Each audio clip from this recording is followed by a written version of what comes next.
ko na kayo pagbibigyan pa. At nag-uumpisa na ngang kumilos ng seryosohan, eto ngang si Razor.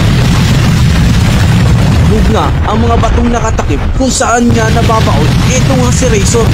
At tila gulat na gulat nga itong dalawa dahil sa ginawa ni Razor. Mukhang tama ka nga sa sinabi mo, Frollo. Kaya naman dapat tayong mag-ingat sa isang ito at hindi siya basta-basta. Tama nga ang hinala ko. Marahil sinusubok niya lang tayo kanina at itinatatsa kung anong kaya natin gawin at kung paano tayo makipaglaban. Malakas ang isang ito, kaya mag-iingat ka.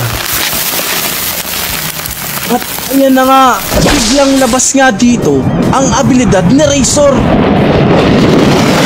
Napakabilis na ng pagsulpot ng dalawang abilidad neto nga ni Razor. Ano naman ang mga ito? Ito ay isang abilidad niya. Pumorma na nga para sa pag-atake.